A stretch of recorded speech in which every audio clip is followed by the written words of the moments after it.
good afternoon. I'd like to welcome you to our coffee talk on the philosophies of education. We have Dr. Burton with us today, who is the Assistant Dean, right, in College of Education. So thank you, Dr. Burton. Thank you for sharing with us information. Yeah, well, I'm pleased to be here, and welcome to everybody with the new program. It's an exciting time, and a few adjustments at the very start, but that's to be expected. But it should be a really good experience overall in this course and the whole program. Yes. All right. Well, you are going to share with us some of your great insights when it comes to the philosophies of education and some of your knowledge and expertise and having to work with this over several years. And you have your own book as well, dealing with behavior and how that kind of relates. Would you want to give us some of your great insights? Okay, yeah. You know, Dr. Perez asked me to speak a little bit about the philosophies of education, and I know there's a chapter in the book that you're looking at, and I'd like to focus a little bit about some comments about the different schools of philosophy. And if you've had a chance to read that chapter yet, maybe not, because I know this first week in the class is kind of busy, but I'd like to say a little bit something about each of the four schools of philosophy and what that means for content, but also then transition to a few comments about what those schools of philosophy mean for how you might handle behavior in your classroom as well. So, and just a very impromptu prop, okay? I hope it's not too corny, but it's one thing to read the material in the book, but I think sometimes you need to get the big picture. And one way I see the big picture with the schools of philosophy is I see this as a continuum, not just a description, a description, a description, and so on. So maybe to help you think about this, in my interpretation, the idealism is more rigid, and all the way over to the other end, existentialism is more flexible. Okay, so it's a continuum. At least I see it as a continuum. It's not just, you know, different characteristics, or they're just a different classification. So just briefly, like in your chapter, it mentions idealism on the more rigid side. It says that the idea is that facts are out there and there are absolute truths. Okay, this is the way it is. Okay, and that makes a difference for teachers too, because teachers say, okay, these are the facts, this is how it is. So teachers, when they deal with content, it's more of a presentation. Okay, you don't draw the students in so much. It's more lecture and just presentation of facts. And there may be the Socratic method to help draw the students out and lead them to the absolute facts. But that's one aspect. The next category is realism, and as it's mentioned in the chapter, it talks about the facts are out there and they're independent of people. Okay, so you have to explore and find them.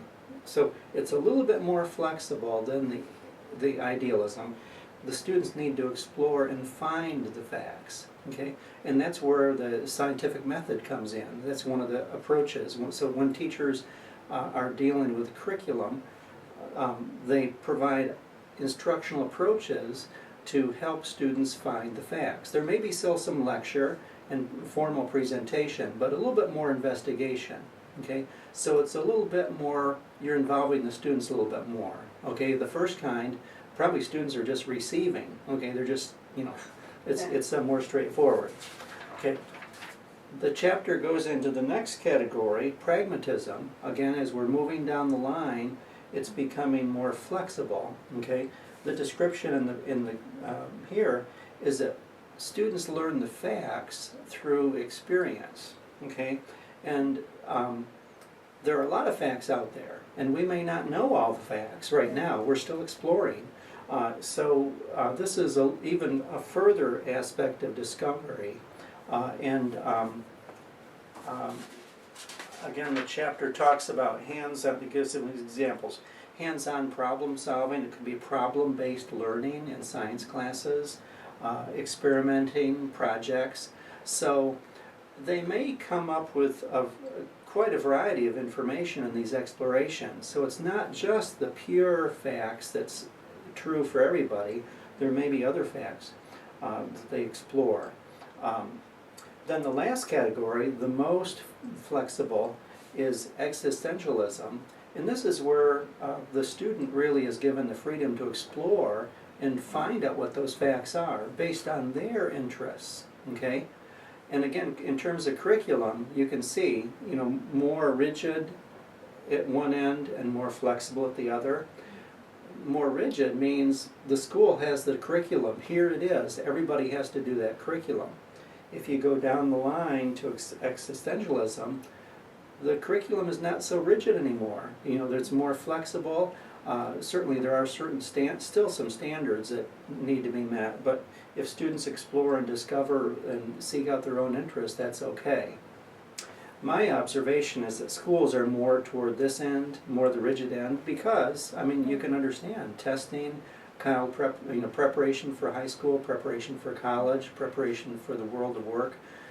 It's understandable that schools are more at this end, but in terms of philosophy, there are some other approaches. Okay, so that's my comments about curriculum.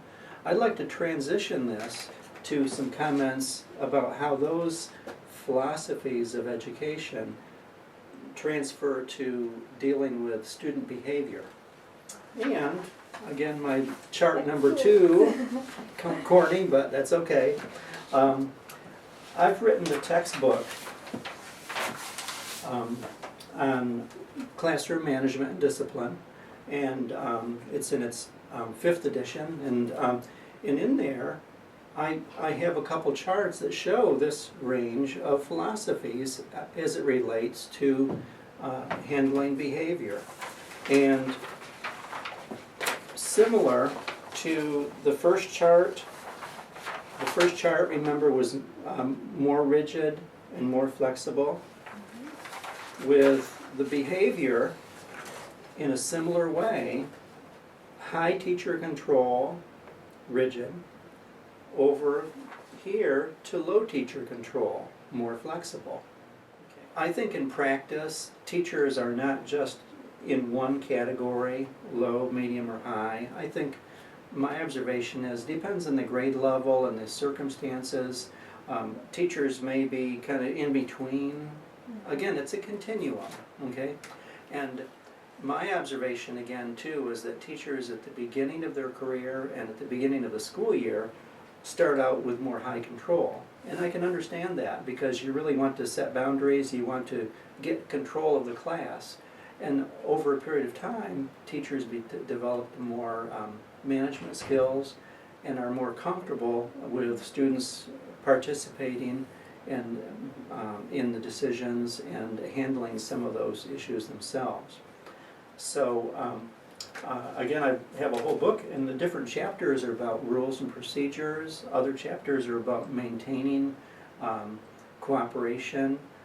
And then I have some chapters that deal with when misbehavior does take place, what do you do? And again, I take the idea that you start out with low teacher control approaches first and escalate to higher teacher control approaches as needed.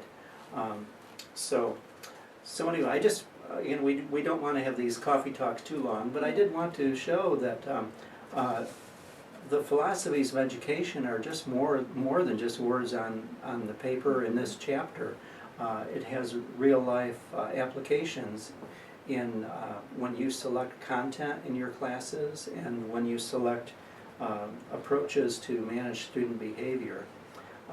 Going back to the curriculum, I mentioned earlier when I was going through the philosophies, I was mentioning your selection of curriculum. Again, I think teachers can move around a little bit on this. I think a lot of teachers, my impression is a lot of teachers are in this middle area. Schools have more specifically stated curriculum, which is more toward the idealism, in my interpretation. But I think a lot of teachers recognize you want to engage students in learning. A lot of teachers use problem solving, project-based learning. They differentiate or use a variety of approaches in instruction to draw in students. So that's a recognition that the student has ability. See, again, in terms of behavior, we're going with the application of this philosophy. The high teacher control approach believes that students learn through external forces, okay? You're controlling the environment, okay? Teachers at the other end, you know, the more relaxed end, low teacher control, they believe that students have an inherent ability themselves to make decisions and process. So it's kind of is it the environment or it's the individual that's the strongest force? I think a lot of teachers, my impression is it's more in the middle. It's a blending of the influence and force and activities of the teacher and of the student. So I see that in terms of philosophy and behavior, it's more in the middle. But again, I think your grade level of this and the characteristics of the students, it would make a difference on how you approach your class. A teacher might say, okay, I'm more of a middle control person, but I've got a class this year that I've tried this middle control approach, it doesn't work so much. I've got to really have a little more control. They may select approaches that are more toward this end. So, in my view, teachers vary a little bit in how they deliver these philosophies, but it's helpful to know the foundational background, okay?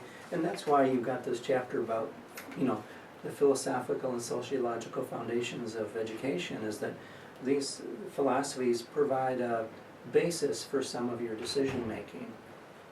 So, and they impact what you do in the classrooms as well as, you know, your approach to instruction, like you said, with the content, as well as the behaviors that you work with in the students. Exactly. Your selection of curriculum and your selection of approaches to interact with students. And also your selection of instructional strategies. Some strategies are more controlling, so to speak, again, not in a bad way. Lecture, working on projects individually, whereas other instructional strategies, cooperative learning, for example, involve students working together and teaming together. So there's more. As you get into the program, you'll learn more about some choices of instructional strategies. And I think most teachers recommend that you try to differentiate your instruction. That's kind of a term you'll probably hear in the program quite a bit. Yeah. Differentiate your instruction. In other words, use a variety of instructional approaches to deliver content. Don't lecture all the time. Don't use cooperative learning all the time. Don't use lab work all the time. Don't use independent work all the time. Don't use seat work all the time. You need a little bit of all of these things, differentiating instruction, because collectively that's how students will learn better. Yeah, and given the diversity in our schools now and the technology use, we really have to think about how best to meet the needs of the students with such a change in what we had when we were going to school even. Very good, I think we really have to think about those issues too. Yeah, yeah. So again, there's a value in having this information about the philosophical foundation, and it has real life implications on your decisions in your own classroom later on. Well, thank you so much, Dr. Byrne, for Yeah. giving us the time to share your ideas and beliefs on the philosophies of education. I think it gave our participants a real unique insight, and we'll certainly add to the program. So appreciate your time. Very good, thank you. Thank And you. I wish everybody well. Thank you. Thank you.